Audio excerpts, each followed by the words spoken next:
Okay, so jQuery number 3. If you didn't catch 1 and 2, they're in the description. We're just going to move on. So where we left off is we copied and pasted this piece of code 4 times because we were listening to 4 different buttons and we wanted to interact with 4 different panels. It's not bad, there's nothing wrong with this, but it's terrible in that this thing is going to be huge. If we're a little bit smarter, we can actually make one thing that listens to all the buttons and talks to all the panels. So let's do this. I'm going to show you kind of a couple different ways that you can do this.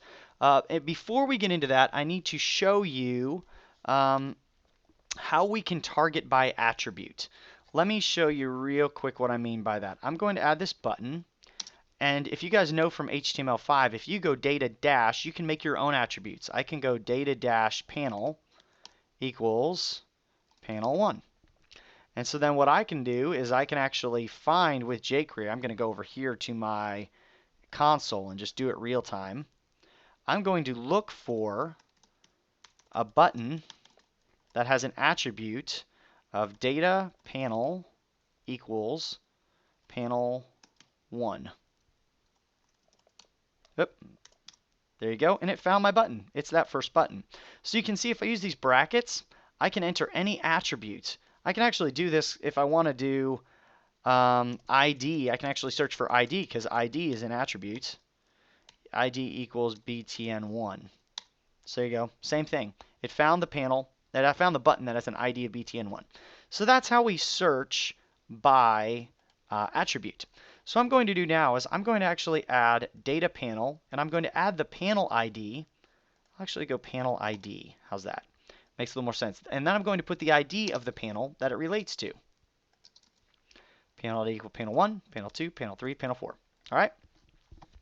So let's get rid of this copy paste. We're going to be smarter.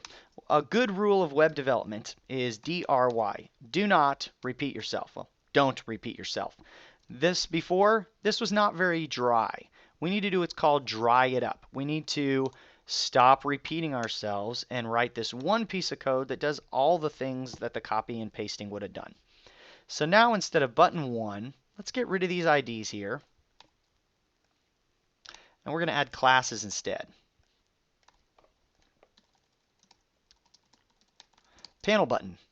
So now these are all going to be a panel button. Because you'll know you can only have one ID, but we can have multiple classes. So now instead of targeting by ID, we're going to target by panel button. And now this one rule is going to listen to all panel buttons whenever you click. So now if I click on panel button 1, or if I click on any of the buttons, it should be toggling panel 1.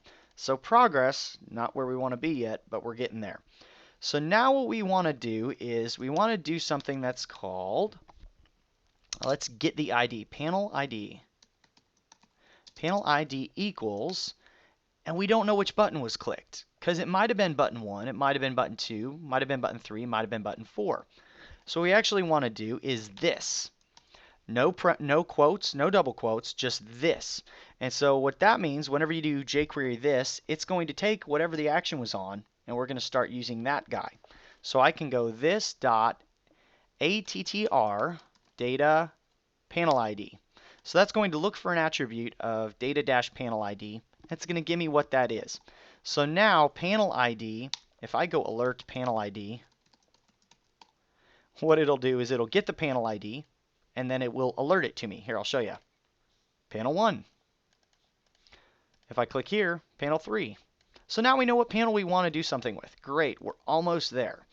So instead of alerting panel ID, I want to do hash plus panel ID, because I didn't store the hash up there. I guess I could have stored the hash up there if I wanted to, but for the sake of the lesson, I'll show you how to put 2 strings together.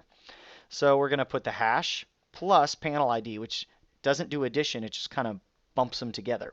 So hash plus panel ID, toggle.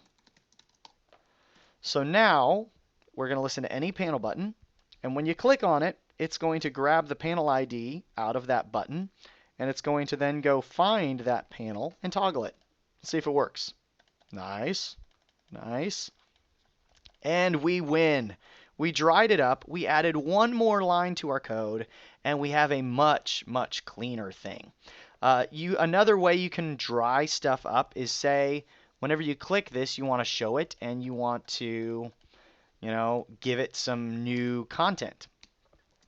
So what I can do is var content equals my new awesome content.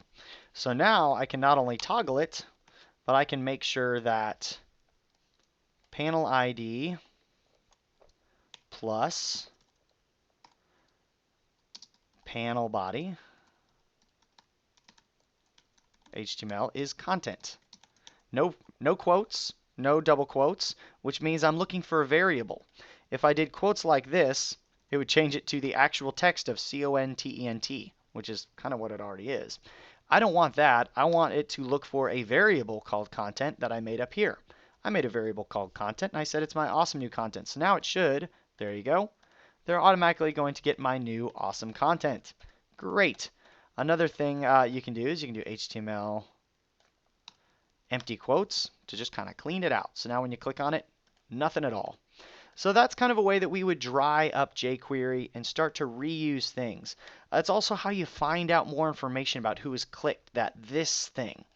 I could also go this attr ID if I wanted to find out the ID of whoever was clicked on. And that's going to alert my ID. Whoops, can't do that because there are no IDs anymore. I got rid of the IDs, didn't I? Yep. Well, if the IDs were still printed on here, you'd be able to do that. So anyway, that's how you dry up jQuery.